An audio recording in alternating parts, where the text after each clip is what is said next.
ngayon because I know very early on sa career ko po as an actor, I had the calling na po, and I've always wanted to write and direct. So being given this opportunity po means a lot po para sa akin. So it feels great. It feels great to be the director of Project Loki. So does this mean ba na tuloy-tuloy na talaga yung pagdidirect mo? And ano yung mas fulfilling? Ang pagiging director, piloto, aktor? Ako mahirap po. Thank you. Thank you, Ms. Maricris. Napakahirap naman ang tanong. Mahirap po siyang i-compare at sabihin na one is better than the other. But what I would say is, I feel at home. I feel my heart is at its happiest every time I'm behind the camera.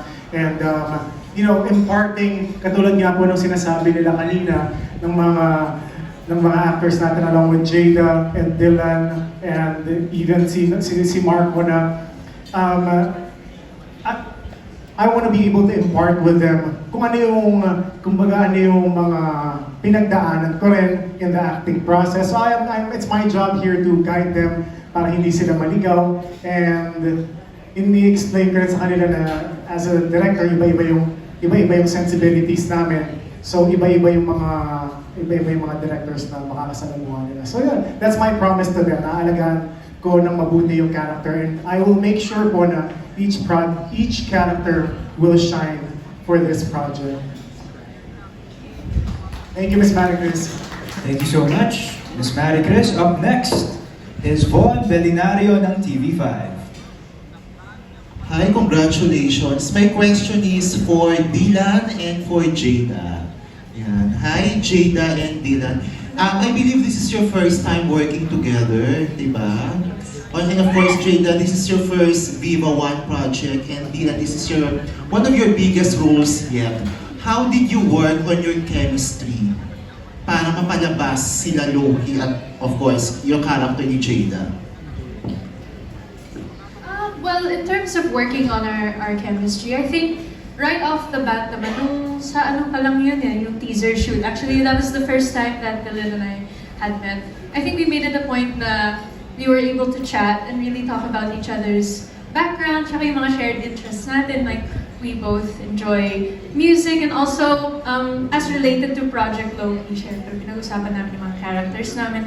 And I think, dun sa, habang nasa journey kami in understanding our characters, we understand each other more. So, ayun, siguro yun yung part ng process namin. And sa tingin ko po parang every time na nagkakasama kami pag editing Project Loki, I think mas nade-develop talaga yun ng natural. It's not something that I personally felt was very difficult for it to happen. I feel like it just happened organically. Yes, actually I agree. Hello po. Thank you for that question po. I actually agree with Jada. We worked yun nga, sa teaser, sa look test, and yesterday sa pictorial. And every time na we get to work, yun nga, parang it developed, yung chemistry namin. Hindi naman planado yung ganun mga moments pero it just happens, it just builds, it grows, and yun, very thankful kasi sa unang meet pa lang namin ni Jada, ang gaan niya kasama, and for sure, magaan din siya katrabaho. Naalala ko first time namin teaser sa teaser video, nag-TikTok agad kami. So parang naging comfy na kami sa isa't isa. So that's a good sign. It's a good sign, I guess. So, yun po. Any more questions? Okay na po ba? Alright, so that was Von Belinario ng TV5. Up next, it's Jeff Fernando ng Daily Tribune. Okay, so we don't have Jeff Fernando. Instead, it's Alan Sancon ng Stars Photo.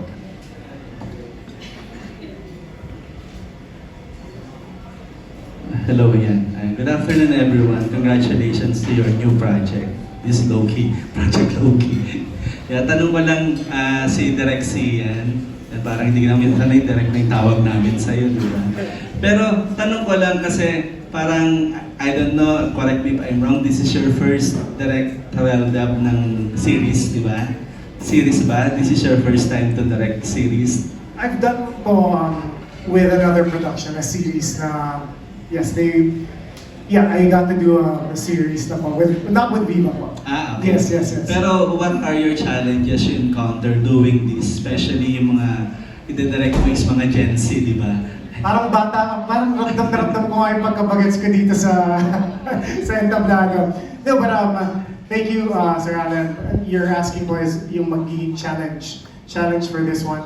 I think siguro first and foremost, karamihan po sa cast reveal, it would be their first project or ito po yung mga first or second, di ba? So, it's a challenge and a blessing as well, I would say. Kasi hindi pa and I'd like to look at it as a blessing kasi hindi pa nahahaluan ng bad habits pag tumagal. Kasi sometimes we develop that. But yun yung kagandahan po ng I would say fairly new in the industry. I think in terms of challenge, the adaptation, doing an adaptation, yun na talaga yung challenge yun kasi there's certain expectations na parang kailangan mo talagang maging faithful sa libro and you can't go so far away or else the audience or the readers, the die-hard fans will feel deceived na parang ano tong pinapanood namin. So yun, that's one of the challenges na tututukan ko to really stay true to the source material sa imagination ni Ray, ako si Ibarra, and make all the actors comfortable sa ginagawa nila. Kasi I think that's the secret ingredient lang naman sa chemistry.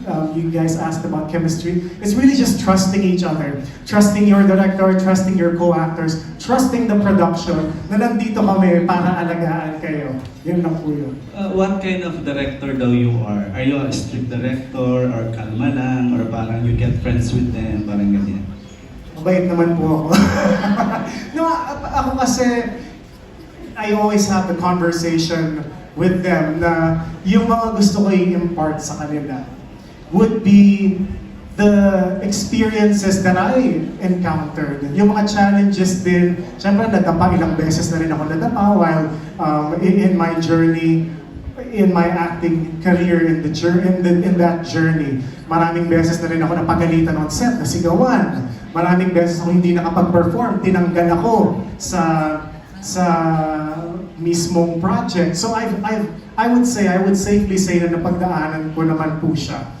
So yun, I promise that I'll be here with them, holding their hand along.